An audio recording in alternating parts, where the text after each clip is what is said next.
493 hours since we started this adventure. The system remains the same. Taking on work one step at a time and doing the step with consistency even when it gets hard. To get closer to our 100 million silver target and to max out the spec in my gear trees, I start the week with my favorite weapon, the Curse Staff. Our first blood is a dead giver with Gucci gear.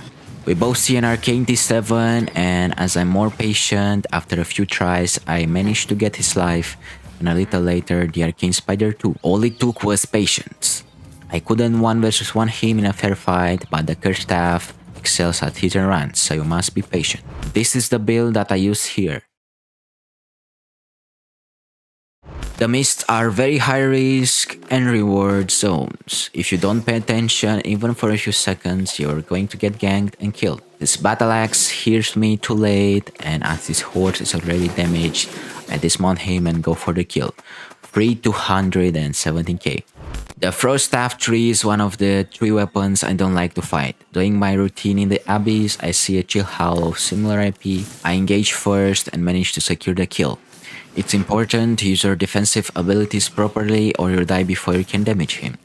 Also, keen fighting Frost abilities are your boots, so use them to either secure a second E or disengage while you wait for their cooldowns. To boost up the spec I get in my main build, I decided to invest my silver in maxing the weapon tree of the Curse Staffs. How you can do it efficiently and the build use, I'll explain a little later. This Dagger Pair thinks he can beat me because I use an PV of meta build. I use my combination of spells right and managed to cash in his 700k build. Back on my main weapon, farming silver this time, I see an arcane spider and 2 people that are fighting. I get myself dismounted, finish the rats, and I also find a fur body worth a total of 800k. After which I managed to get the arcane spider, which gives me another 2 mil. Overall, if you see people fighting, make sure to be patient and wait for a chance to kill them. From the last week, I managed to max out most of my Curse Staffs. This is a build that I use and it can work for any weapon.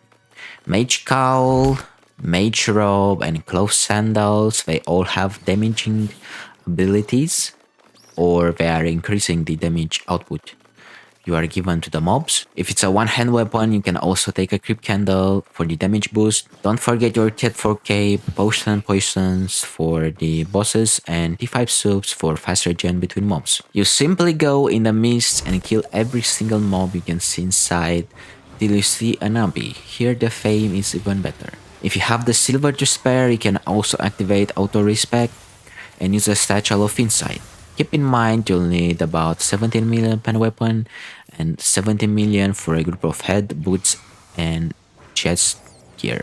If you go for the satchel and auto respec, you'll burn through your silver very fast, but you'll max out your weapon in no time. It's better this way because you can focus on making silver after you max out your gear. A few of you responded to my call last week, so we managed to do some activities together. One of the pros playing in group is that you can make fame more faster than solo, and also you can do group objectives in the open world.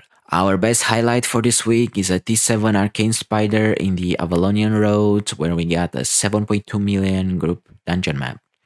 I managed to sell it for about 4 mil, so almost 1.5 mil each. If you want to join the activities for the next video, make sure to leave your in-game name in the comments below and I'll add you as soon as possible. Death is always part of the journey. While I was trying to kill a nature staff, someone hopped in and finished me.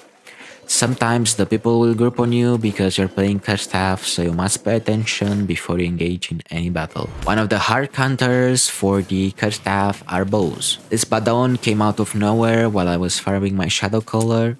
I tried to fight, but the gap in power is too high and he gets all my gear for free. Good for me that I was using not the so expensive set on that one. Another fun weapon that you should run from is the Carving Sword. The amount of Sweat Lord in the mist increases by the day, but it's not a problem. After I finish to level my set, I should be able to also ride them with no problem. Till then, we just die. At the moment of recording this video, I'm at T8 skinning, T8 fiber harvesting, T7 ore mining.